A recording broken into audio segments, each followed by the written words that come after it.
Starsky and Hutch. No. There we go. Paul Michael Glazier. Is that his name? It's pretty close. Probably. Starship. No. You have to enunciate. What's the name of the band? Star Sailor. Sailor. Sailor. There you go. Sailor. I've never heard of it. Me neither. Either have I. They're new. They're letting us in. So this is the Abbey Road Studios right there. No, we're like over here. So when you walk out on the right, the crosswalk is there. So we'll get pictures of you guys. Right. My daughter's really into electronica, so I listen to a lot. This is where the Beatles had their sandwiches. They don't waddle anymore. It's really good, yeah. Done very gradually, so in case it wasn't working out, they would You'd be surprised about the things you see sometimes, you know. We've often appeared on tours, we didn't even know we were doing it. Yeah,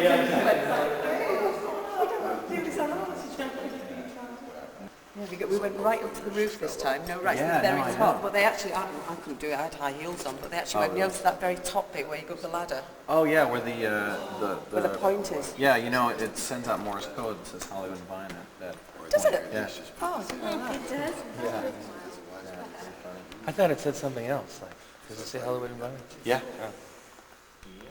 It says aliens being down here. Yeah. Aliens It says being tune down in. It here. says tune in to KBCO.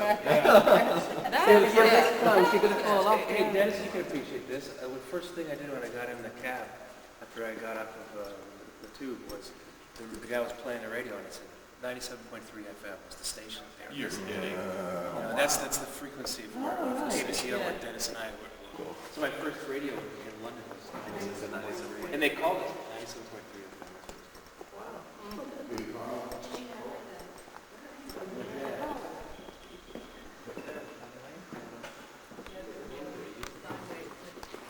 We move everything now. Nothing stays the same in Abbey Road. We don't always have black bin lines on the windows either. It's just last night they were using it as a changing room, so it was... We have one of these at the station. This is a rare piano. Jangle piano, our out-of-tune piano.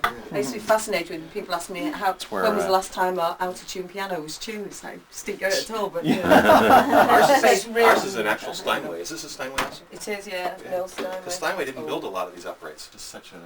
What's the one? The other one in there is really nice now too. The big one that Barry's been playing. That's the one that used to be in here because we just brought a brand new Steinway for this one, and then we moved the Steinway concert band that was in here into there. Yeah. But we weren't losing any history or anything selling the other piano because it was 1970 or something. So Yeah.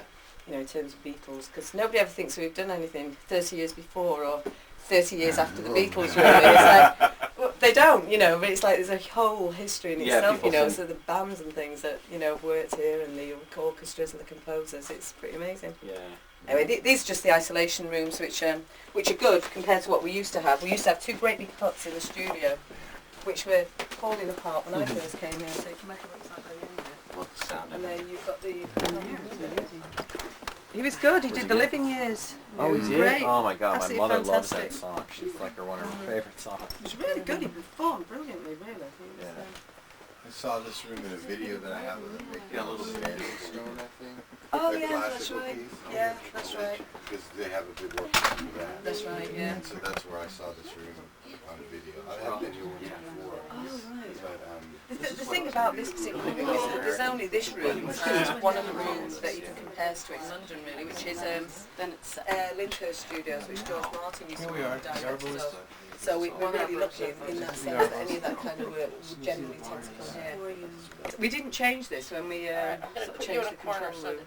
Apparently it's really easy to use. This is what they tell me. can't you tell? It's a 72 channel Neve mixing console. Apparently every single one of these, each one of these basically can, it's like a microphone, really. You can put a microphone through one of those channels or effects or vocals or whatever you want to do. Each one's a track. But each one is absolutely the same. Yeah. It's just the same, so all the EQs are the same, compression, the limiters. So once you've learnt one channel, then you basically know the rest. Not that I've ever put it to the test, Yeah. I've got to say, but this is what they tell me. They tell me it's really easy. Flash. That's right. And now they're starting to get into as well now. And Yeah. they appreciate the history and everything. Yeah, just because we do such a variety of work. You know, there's a bit of trouble. Studios are in a bit of... He loves it. He loves it. Studios are in a bit of a mess in London at the Oh, moment. think Nobody of wants that. to pay the rates. The old days, Nobody... yeah. You know, it's really hard at the moment. Oh, that's true. Well, You want to just do me? zero. You want to Do do all the balancing. Let's get you in there. Yeah, And then sometimes you wonder. I just And don't when get you it spend really. it with the artists, it's spent poorly sometimes. Yeah, that's right. Seven. Oh yeah. And then the next week, when you That's all right. push the button in. It's set up for every configuration of surround now in here. So you've got all these Yeah, I've up noticed to that. 7.1, yeah. How long have you been here, Colette? Oh, 23 Yeah, years. like, You know Brian yeah, Gibson? exactly. Oh yeah, of course I He's do. I a know friend of Brian mine. really well, I yeah. just saw him this week. He gave us a tour about 4 years ago, Oh, and did they he? were that's when they were gutting this studio and changing. I guess they were configuring for film. What we had to have the two machines in here last night because it was a concert and we were recording the whole concert. We were backing it up with Pro Tools. But obviously you've got to, because the tape only runs for an hour and the concert was running for like hour 20 or something, so you needed to be able to have that gap in the middle filled, so you had to start recording on the other one before the other one ended. They could also lock the two together to get 72 channels, right? Well, 96, they're Or 48, 96, yeah. right, Yeah. We can do anything. Yeah. We'll have a go at anything, which has sometimes been our downfall actually. So I you would still say do we always tape say back? yes. You still do tape backups to Pro Tools? Depends on it. With something like a live concert, you've got to really. I mean, it's software, isn't it? Pro Tools is software. Yeah. Software goes wrong. Yeah. You know, we haven't had much experience of these kind of tape machines going wrong. And if it's a live concert, you really just don't have the time to... Right. Well, you can't get it wrong really, and if it crashes, you've got to have something. Yeah. And if you've got 100, 150 musicians out there, then I'm sorry, you know, we always say, if somebody says, oh, we want to use Pro Tools, say, well, fine, but we think you should have a backup. We actually recommend they have some sort of tape backup. Do you do mostly analog then? Or do you do... No, we will do anything anybody wants to do really. Some of our clients will use analog. Some of the film guys, they tend to use quite a lot of analog. You know, Pro Tools is practically used on every single session. Yeah. At some stage we'll use Pro Tools.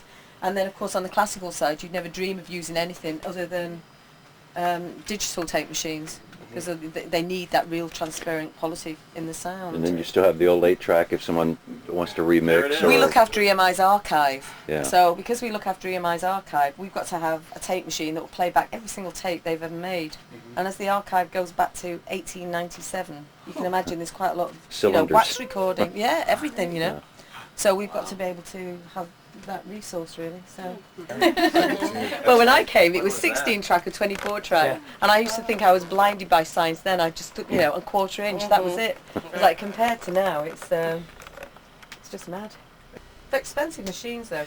I was just saying that the problem in London at the moment is you've got to constantly invest, and to buy a new desk is what, 400, 500,000 pounds. One of these tape machines. Yeah. I mean, and these are the older model. These were about 120,000 pounds each when we bought them.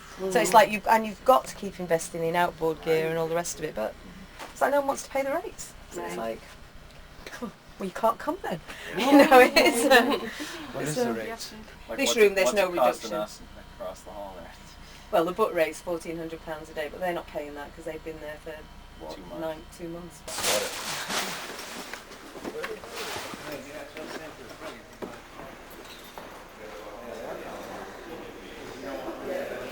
It's the edge, yeah.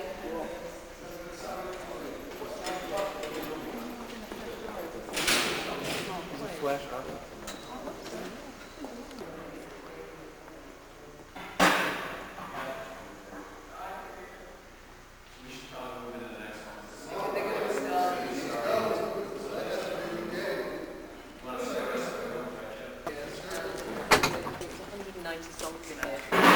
And it remains completely, really, well, it's completely unchanged, this actual area down here.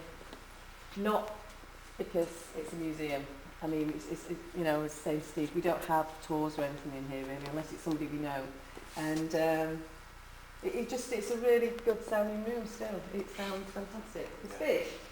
Yeah, that's right. But it's a really big Old room. Leslie. It's quite dead. It's actually quite dead in here, which is, you know, it's nice. The original Leslie. Smell it. Oh, yeah. This is We've had stuff, honestly, some of you come in here, you know, I think sometimes you get a little bit blasé about it. Sometimes it's other people come in, and then come in and they start kissing the floor. You know, don't do that. Do not kiss that floor. It's not pleasant, you know, but people do. This is where it has. This is a Japanese keyboard player. He'd been working with this guy called Hotte, who's a really big sort of bass player, artist in Japan. And he said, I'm over in London. He said, can I just bring some friends in? And I said, yeah, come in. Came in. Luckily, it wasn't being used at all that day, I don't think. And he brought about 15 people with him. Oh my God. But they came in here, he got on the piano and started playing all these Beatles tracks, and then they all got their Beatles songbooks out. Oh my God. They did. And then we had this sing-song in here for about an hour. I mean, it was brilliant. You didn't know whether to laugh or cry, really. Oh, and there was a guy from Steinway's here, and he started playing sort of harmonies on the other piano that was in the room at the time. It was like... They went back to Japan and said, yeah, we played all the Beatles songs in the Beatles studio. You know, wow. The place to do it. Yeah.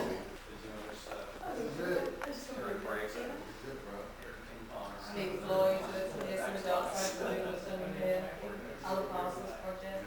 Glenn Miller, when his last recording was in this room before the plane went down. Yeah. They'll push it all the big bands and that's a real history of this room. It doesn't look aesthetically, it's not very beautiful, but it's just great. The original quilting that used to hang on the walls, because that isn't actually the original quilting, although we have got it all in storage. So there must have been metres upon metres of this material that we had to take out the ceiling to try and make it a bit liver and things. Yeah, but the other stuff, the original was, at that stage, it was about 60 years old. So you can imagine what copper gets like after 60 years old. And it was filled with this seaweed. You used to touch it, the whole thing used to disintegrate in your hands. So we spent about 2 years looking for something else that we could say kind of quality. There's supposed to be a storage room with a bunch of... No, not anymore. There Not used to anymore. be a cupboard. Actually, under those stairs there was a cupboard under the Sound stairs, but there's effects. nothing in there anymore. Okay. No, it's all gone over the years. Mhm. Hey, Colette. You just can't keep everything, unfortunately. Sorry? So that's the mixing room up there for Studio 2. That's right, yeah. And the day that's been here in the 60s. Yeah.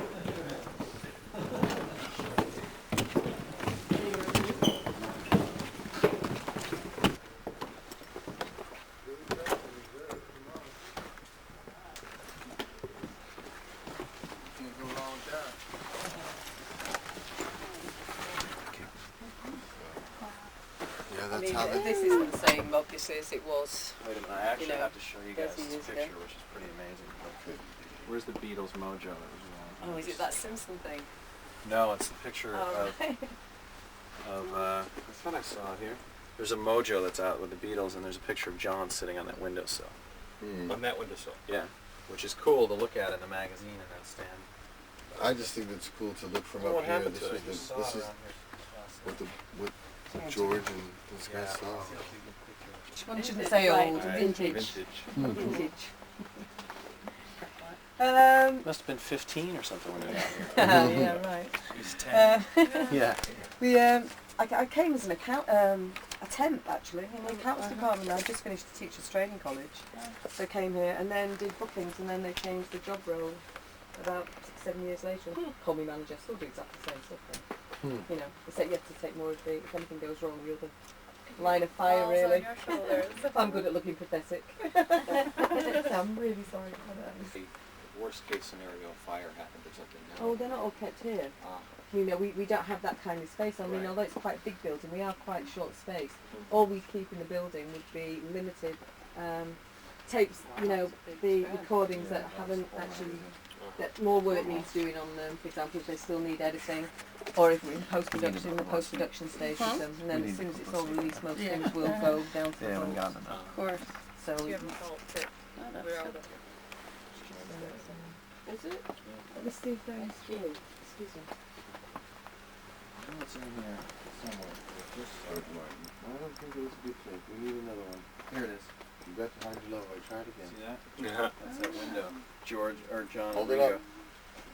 See that picture? John sitting there and Ringo sitting there. Oh wow. And so the board is... The board was right here Yeah. where I'm That standing. little tiny board I compared know. to... I know. Yeah, the board was turned around like this. See this, Claire? Stell showed me that last night. Look at that. John sitting on the window there. The old 4-track board. When we go in 3, I can show you, not that particular desk, but I can show you a desk like that, one that we still use for compression. The EMI used to have this great research and development department, just fantastic facility. And then the money ran out. You know, even in the 70s, they'd actually developed sort of a digital desk. Really? Yeah, in the 70s. And then all the money was pulled and never went any further. But the EMI, the TJ mixers, just brilliant. That's the thing, I don't know whether we came or not, actually. Oh, and they probably just grabbed that side. Billy Preston's in town. I'm thinking he'll show up tonight. What, down there? Pianos. How could he not? Oh no, the pianos are here. We don't have drums and things here, but we have quite a few keyboards that can be booked if you come in. You know, just as I say that everything moves around from studio to studio. So if you specifically want something, you need to sort of book it. On Ed, yeah. This is Studio 3, and in its original form, this is where most of Dark Side of the Moon was actually recorded. Not in this form though. Right. About 15 years ago, all the recording techniques seem to be changing. There's more keyboards, more computers. Everybody seems to want to spend more time in the mixing stage, so we changed the whole thing around. And we went from having a small control room down there and quite a large space, 96 channel solid state logic, and over there's the old mixing console I was telling you about. This is, so you can see sort of how things really have moved on since this is late 60s, early 70s, this particular desk. So it's brought out every now and again, especially this particular engineer who's working in here. And this is the board that George used for the Beatles? This type of board? Similar to this, yeah. It would look like this, smaller. Kind of It would be smaller, smaller, yeah. It's probably, yeah. In that picture we saw upstairs. Yeah. Right, yeah. The little things, yeah. That was probably early 60s, so that one. Yeah, this is late 60s, early 70s when things moved on a little bit. Yeah. Well, you know, you can't win because some people, you know, especially with anything to do with Beatles, some people, they don't want it touched. You know, they don't want any changes made. But you can make everything, I mean, it's now, isn't it? You can make everything sound so You can dust better. things. Not particularly different. Yeah. Better. Well, it's not like you're going in and adding guitar parts. No, but when she does remix as opposed to remaster, that can be a little dodgy. Like on the, I could tell on the new Imagine the strings were just a touch higher, but I keep both versions. But that was, I mean, that again, that's the choice between her and the engineer. And it's she thought, you know, this is what we can do with it, so they do it. But that's why And some it's, people get a little, because that is sort of messing with history. If you're going to bring the strings up a little on Imagine, that's... It sort of oversees it, almost produces it in a way, because we don't have anybody here when we're doing those sort of projects, really. Like Yoko came here to work Oh on no, some of those Yoko, Lennon yeah, things, right? she's heavily involved, yeah, she's amazing. Yeah. She's absolutely fantastic. Love her. She is so on the case. Yeah. That's great. And those She's almost issues, 70 years old. You couldn't pull the wool over her eyes. No. Not about anything. She knows exactly what she wants. Yeah. And it's like, and she's got great ideas. And she's made those records sound so much better. We just got the Mind Games one that was Oh, done it here. sounds Again, that was Peter in this room. Yeah. Yeah. It Sounds sounds amazing. amazing. It's Yeah. like, what a joy, because that was always a bad sounding record. It was recorded in New York and really squashed and everything. And now, if anyone plays that song Mind Games on the radio, if you play it from the new version, Sounds a million times it's better. a million times better. On the radio, as we are radio people, some of us, when I play Eleanor Rigby or Lucy in the Sky, I always play it from the song track. I know Dennis does too. Yeah. Because it sounds so much better, you know. So the songs that are on there that we play from there now. Right. I mean, They're not quite as impressive as the ones down at Capitol. You have to take your life in there. I know. Oh my God, those stairs. I was afraid to go Killers, down one time, and I was like, I'm going to... It's like a... seriously. Because I love those reissues. Oh, got it. Have you heard that Mind Games?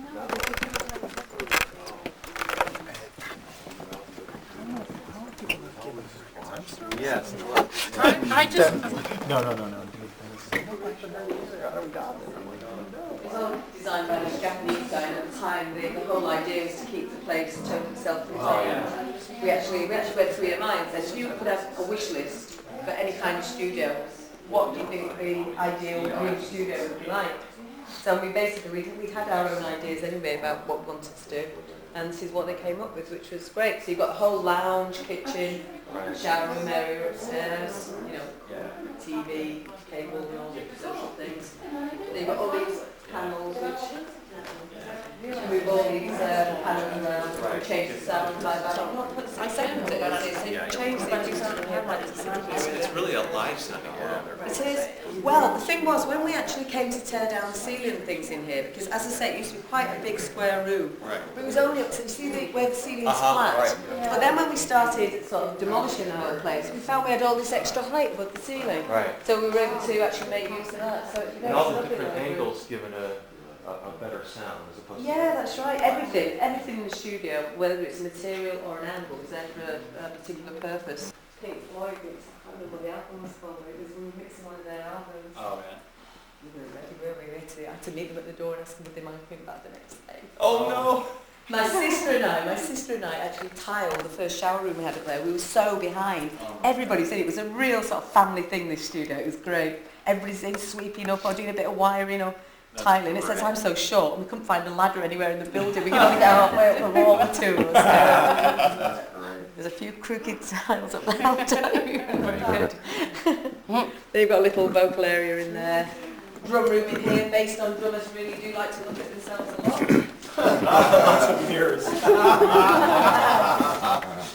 That's the funniest thing I've heard for a few days. The roses with one side. This was actually an old strip club before. Excuse me. Let's leave Brian to it. Kind of famous crosswalk right here, crosswalk. Yes.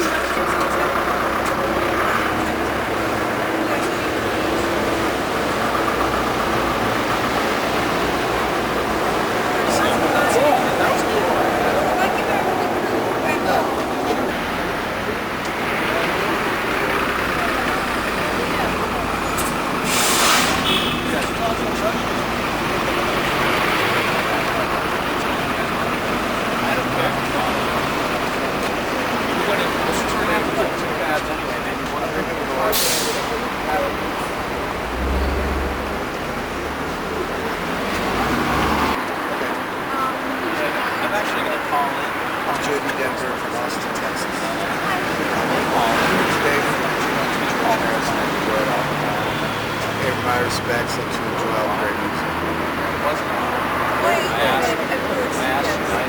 Oh, we love the tour where I got to see the Hallowed round where the Beatles did all their songs and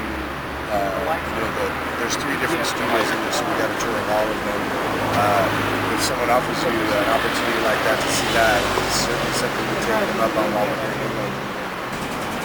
Thank you very much. Have a great evening. Thank you. As well.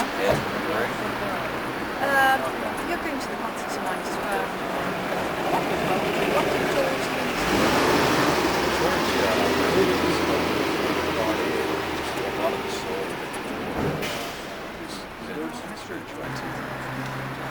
Judged by the board from the 60s. And he carries on doing music. He's branched out into painting.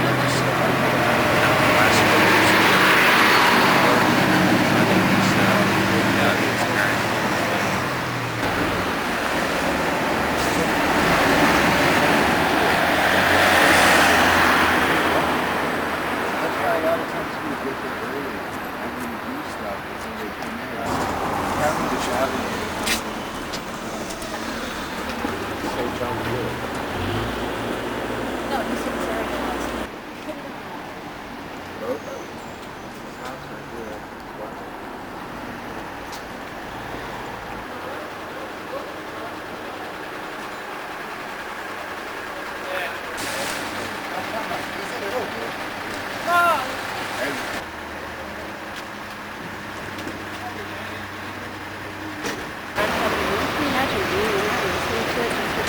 Well, the bummer was she said if that guy was there, he would have played us in mind games. Oh. In 4.1.